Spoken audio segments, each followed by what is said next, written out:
is important. The map and the areas you own when it comes time for somebody to take your head off is very important in this game. It always has been. What's yours? Jay-Z, Brooklyn, Nas, Queens, Pac, West Coast, Biggie, Brooklyn. Like, you think about all Meek Mill, Philly's mine. Like, these are mine. You can't even fuck with me in my town. When Kendrick dropped They Not Like Us, bro is basically saying, A, I'm from Compton. Like, I'm from this. I don't even make these type of records. Mm-hmm. Never even made one of these before. B, I'm going to own my zone.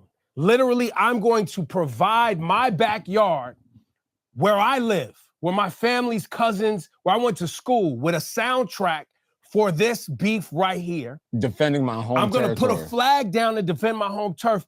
And on the same song, I'm going to ridicule you about co-opting Atlanta into your shit. That was the most important part. So now you can't even go ask them for a sound. And by the way, bro, what is your sound?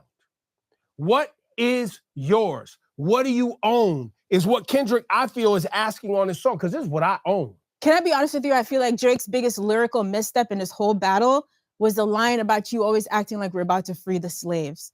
Like, knowing, I feel like the one thing. All right, so I don't want to play the whole thing, but that little part right there was the part that I really wanted to play anyway. When he sit here and said that Drake doesn't have his own sound. And of course, I get it. We talked about it last week, how I just think everybody kind of like, all right, the cool thing to say is let's just double down and let's kind of try to eliminate Drake. And that's from whatever media pundits or whoever on down, people's going to have their opinion, which is cool. What I'm telling you realistically with that was absolutely BS. Nigga, Party Next Door, Brent Fires, Giveon, Tory Lanez, The Weeknd, who else fit under that? Bryson Tiller, who else fit under that umbrella right now? Four Bats. And that's when he said Drake don't have a sound. When everybody first heard that very first record that we all heard from Four Bats, everybody was like, oh, this sounds like a Drake song. But see, I think that's what he's saying at is even in this battle, you didn't go to that sound.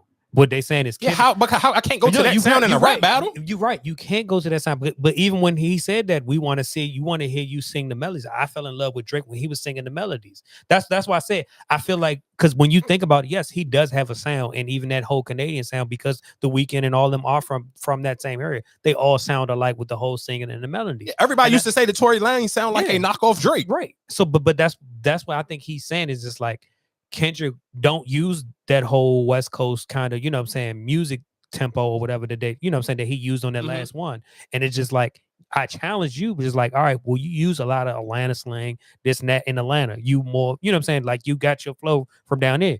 What's your, you know what I'm saying, where's your Canadian, what's your Canadian? Because I think that's what they kind of getting at him at is the whole, you a Canadian, like you coming over here. I get that, and that all sound cool, but then I can argue the same thing for Kendrick Lamar. And what's your sound? That song, the biggest song out of that is not your sound. It's where you're from, but it's not your sound. But that would be just like perfect example. That would be like somebody from DC sitting here saying, oh, I'm about to go do a go-go song, which realistically for the only person we can say that is their sound would be Wale, because that's the only person who introduced that sound to the world. Like we know people, us are endless rappers who are from hood. Shaq Lizzy is from a real live hood. He's from a hood that had a big go-go band. Like rest in peace, Lil Zo. He played in MOB, one of the biggest go-go bands. And guess what? Shaq Lizzy still has never, and him and Lil Zo were cool. So he still never in life ever did a go-go song. So that don't mean nothing. Fat Trail is from East Street. He'd never done I don't never even know if he ever got on with Reaction. So I can easily sit here and say the same thing about a lot of rappers. But Drake has a sound. To say Drake don't have his own sound, like there's not. Like okay, so maybe do he have a signature sound? Nigga, when you heard the Four Bats thing, it sounded like a Drake song. But I get, but is that you saying that's his signature? Yes. Okay, all right. When you say you want to hear Drake with the melodies, that sounds just like who? Four Bats. When you see him, the lane that he has opened up for people to be the unconventional regular R&B singing sounding song is Drake. Okay. That when you listen to the Fridays, that's a lane that Drake kind of opened for all of them, because it's not necessarily just you don't have to sound like a real R&B singer. Even just that line when he said it was back in the day when he was saying whatever, he was in the car with a girl and she said you'll never be big as Trey Songz. Mm-hmm. And you could argue that he may have chart wise. I'm not gonna sit here and say singing wise. He have bigger R&B songs than Trey Songz. Not songs that you may see. No, I won't give you that one. Not R&B wise, because Trey Songz is R&B. You just saying he don't have no R&B at all. Listen, I hear you, but I can argue. What's a Trey Songz R&B song bigger than Marvin's Room? Panty Droppers, an R&B song that Trey Songz has. I mean, it's arguable. Listen, it's arguable. His song he came out with, I feel like that. Summer in Miami. There you go. That ain't bigger than something. That's not bigger than Marvin's Room. Yes, it is. Summer in Miami. Nigga, you're hot. Listen to what I'm saying. I'm a diehard Jim Jones fan. Nigga, stop. If Summer in Miami, I can tell you right now, you will get a response. If Summer in Miami play right now compared to Marvin Room in a club. Nigga, you hot. Marvin's Room? All right, Marvin. I feel like Marvin Room was a top is an R&B song for Drake. But listen to what that's my whole point. That's still. I don't think that's what I'm saying here. What I'm saying, but you saying R&B wise. If we speaking of R&B. No, I'm not going to say Marvin Room is a bigger R&B song than anything that's Trey Songz. Okay, so let's cool. Let's say if I'm wrong with that one. That's still a Drake sound. So with that being said, what is the Kendrick Lamar sounding song that's bigger than Marvin's Room? He don't have one. So that's my point of that's why I told y'all last week, I could tell just the bias when people are just, okay, hey, we just see why Drake, this is like, I feel like it's kind of hard for you to even make that argument, because if you saying, even with Kendrick sounds or whatever, you say, like Drake was saying, he's all the freedom slaves. He got this sound where he's speaking for the people type of stuff. He do have a sound, but it's not a sound that everybody listens to. And that's why I say everybody got to pick which sound you like, or because some people might say, well, I don't like Kendrick doing that for the people, but I like him when he's on, you know what I'm saying? I like that sound of Kendrick. That's why I say, when you say that, you saying, okay, well, we just using this popular song and saying, yeah, that's his sound, but that's not really his sound. Because even Marvin Room, I wouldn't even take Marvin Room as one of his best R&B songs. I mean, even when that whole So Far Gone, I feel like those was his big R&B kind of songs for him. Okay, let's just see here. What's say? Okay, then let's just go. Let's say if you say that. Hold on, it's going home. Dun, dun, dun, dun, dun. Nigga, none of these niggas don't have a song bigger than this, and that's my point. Is I get it. I understand where people are at right now. Cool, y'all had y'all week. I'm pretty sure almost realistically y'all over it, and then you kind of almost look like you're beating on a dead horse if you were still trying to even hold these conversations this week. So my only thing, what I'm just saying is, I hear everything that y'all saying is, but then my question would be, we know what Drake's sound is. That's his sound. That if you like what Kendrick said, we like Drake with the melodies. Cool. What are your bigger songs of your sound that's bigger than when Drake do the melodies? If we say that, we can all agree that that's his sound. That Tory Lanez, that Weeknd, and all the Party Next, all of those guys who are not really R&B singers, from Brent Fayez on down, that's the Drake sound, and that's why those people sound. So what if people say Kendrick's is changing his voices, the whole changing his voices? That's not his sound, nigga. That's Eminem. That's Nicki Minaj. That's what I'm just saying. But they might put that, like you said. Okay, Drake is not R&B. He's not an R&B singer. We're not gonna say your sound is R&B, but the way you sing your melodies, yes. But you're not gonna give credit, like, even because you don't feel Giveon is a rapper, but he's more of a singer than he's an R&B. But Drake is a rapper, and he can do R&B. Because that's why I say, when you say that, it's like, damn, you're discrediting Giveon and all them who don't really rap. They sing R&B. Yeah, but they're not. But you still wouldn't compare them to Trey Songz. You still wouldn't compare them to Tank. You still wouldn't compare them to Maxwell or nobody who's an actual real R&B singer. That's my point. But they still have their form of R&B the way they're doing it, though. Marcus, I'm agreeing with what you're saying. That's the Drake sound. Okay. I mean, like I said, I feel like that you kind of discredit them or what they're doing. I can't discredit them. None of them still don't got bigger songs than him. So how is it a discredit? I can't put you above the person who made the sound. But okay, so then I don't think so. Do Tank even have a song that's bigger than whatever you saying, Marvin Room or whatever? That's what I'm saying. When you say I'm not an R&B person, so I'm about to make myself sound stupid to say that. But that's what I'm asking you, because you're saying he has an R&B sound. You're saying because that song is not big enough. We know Drake can sell records. We know that. That's why, but Marcus, I went too early Drake. I didn't even go to Drake right now, where it's a guaranteed 600,000 every time he come on. I went too early Drake. I said Marvin's Room. That's still early Drake. That's before most dudes who listen to Drake now wasn't listening to Drake. Marvin's Room Drake. And most dudes at one point in time probably thought Marvin's Room was corny. Oh, like, this nigga is real live pillow talking. Like, what are we talking about? No, that's his sound. You can't argue that's not his sound. That is his sound. He introduced that sound, and that's why all of those people I just named, they sound great, and that's why he was trying to sign all of them early. Come on, because he know that's his sound. He tried to sound Bryson Taylor because he knew, oh, this is my sound. This is right up my alley. Let me try to sign him. Everybody I named, he tried to sign. From Tory Lanez to The Weeknd, all of them, he tried to sign all of them. Why? Because it's familiar to my sound. This is easy for me to promote this to my audience.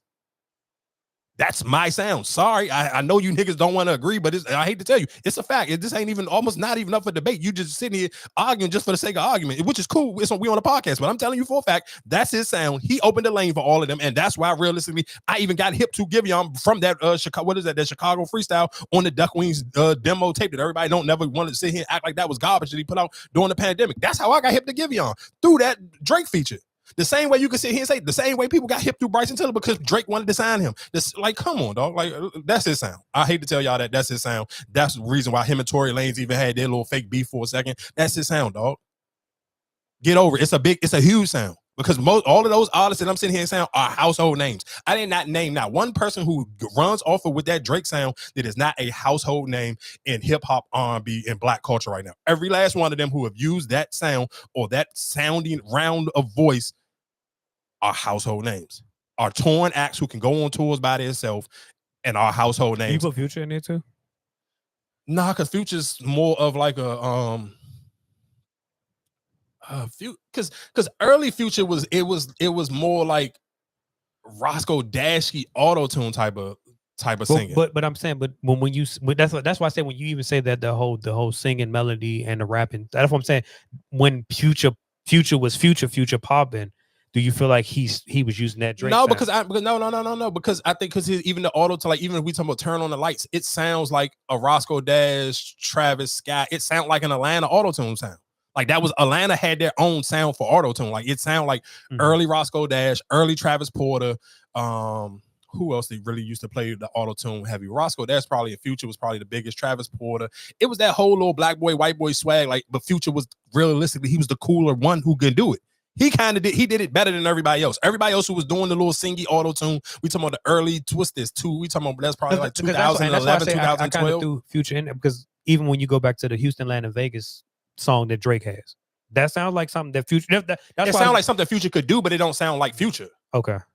Like it's a difference. Like go back, listen to. I'm telling you, when you get time, all y'all got to do is go back and listen to like two. What we talking about? When would the Future with Turn on the Lights? When did that come out? I want to say that came out like 2011, maybe 2012. What was that? Turn on the Lights. I'm looking for. Yeah, I'm looking like. When did that come out? 2012. That was it. Future. What was the name of it? Future's called. Oh, it's called Pluto 3D.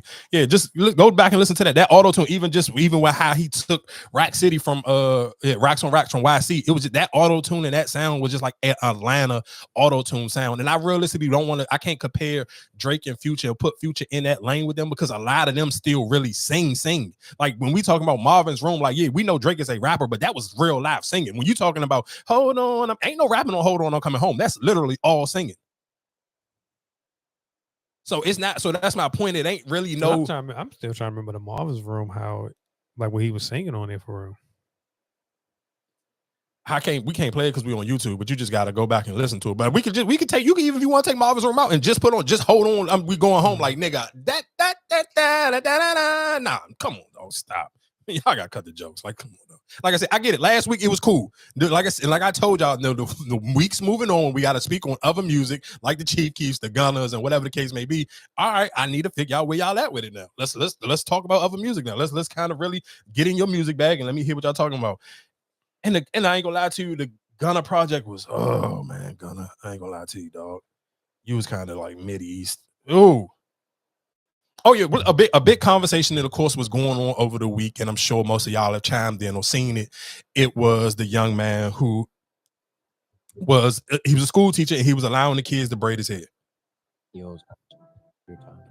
Bro, I don't. Matter of fact, I want to see if I send the clip of when he talking about he got fired from his job. Mm-hmm.